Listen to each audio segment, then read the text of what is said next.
Hey there, I'm Leslie Noble, and welcome to the No Bullshit Healing Podcast. I'm a therapist for close to 3 decades, and I'm here in Texas. And this is where we talk honestly about trauma, betrayal, nervous system healing, identity, and what it actually takes to rebuild yourself without all the bullshit sugarcoating. Quick disclaimer before we dive in. This podcast is for education and personal growth. It's not therapy. It's not a substitute for therapy, and it's not meant to diagnose or treat anything. If you're dealing with something heavy, please reach out to a licensed professional in your area. All right, let's get into it. So today we're talking about betrayal, not just the event, but the psychological earthquake that happens inside you when betrayal hits. Because betrayal doesn't just break your trust, it also breaks your identity. It cracks the version of you that was performing, fawning, accommodating, forgiving, and holding everything together. Betrayal is the moment you finally stop pretending. Most people think betrayal is about what someone did to you, but betrayal is also what it reveals in you. It exposes the false self you built to survive, the self that tolerated too much, the self that minimized things you didn't like, but you didn't necessarily do anything about, the self that overfunctioned, the self that believed love required your self-abandonment, the self that kept giving chances because you hoped they'd change. Betrayal shatters that version of you, not because you're weak, but because the version of you was never sustainable. See, the thing about betrayal is it matures you spiritually, emotionally, physically. It reshapes your identity. So there's a moment after betrayal, and if you've lived it, you know exactly what I'm talking about, where something inside you kind of snaps, not in a destructive way, but in a truth-telling way. It's the moment you say, I can't keep doing this. I can't keep performing for this person. I can't keep being the strong one in the relationship. I can't keep pretending this doesn't hurt. I can't keep carrying a relationship all by myself. And I can't keep betraying myself to stay connected to someone who betrays me.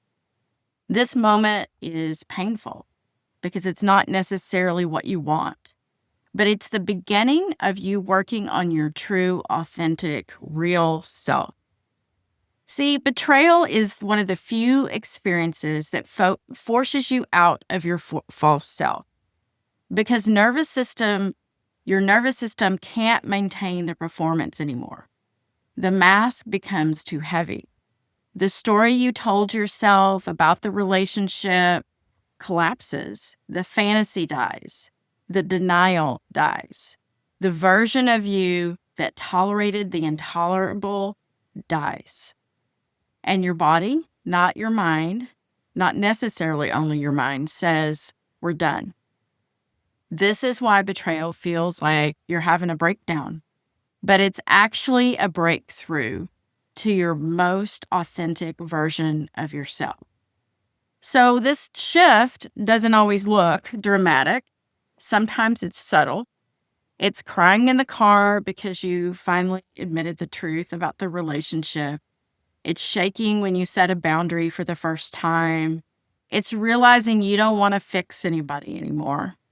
It's noticing how lonely you were, even when you were in the relationship. It's allowing yourself to finally feel that anger that you swallowed for years. It's seeing the relationship clearly, without the fantasy, without the hope, without the excuses.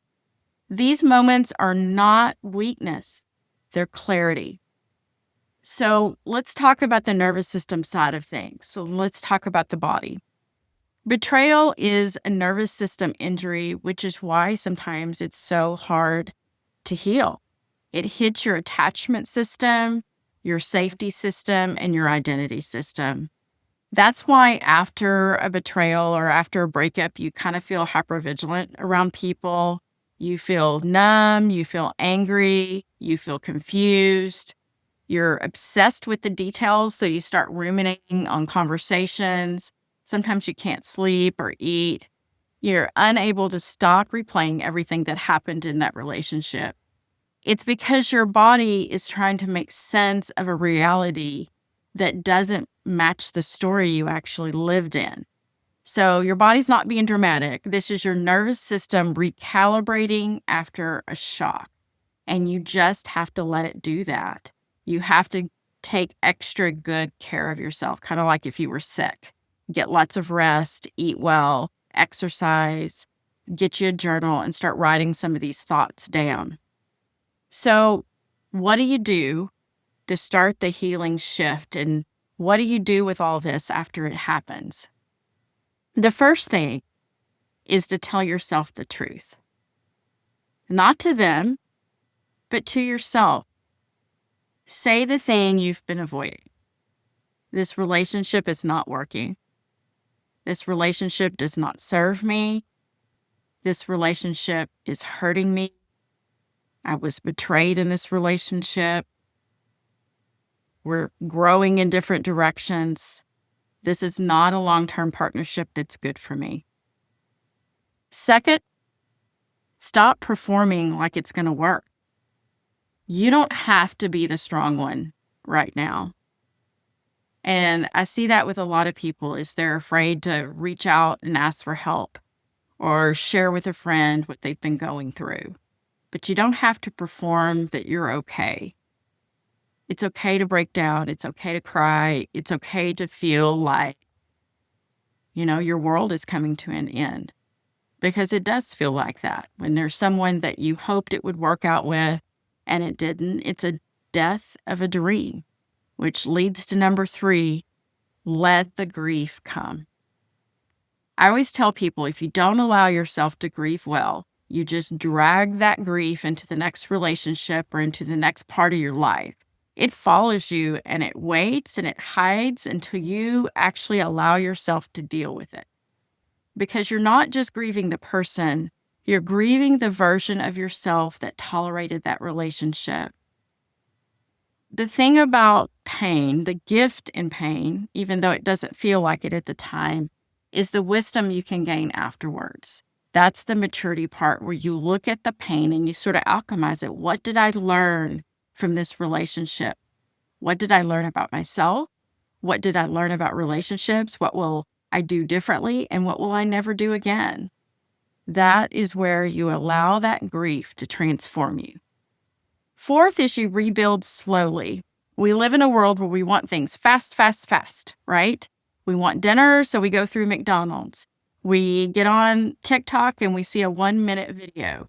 We want things to be quick. We want to order something, we can get on Amazon and it comes very quickly. I have some bad news. Healing does not work like that.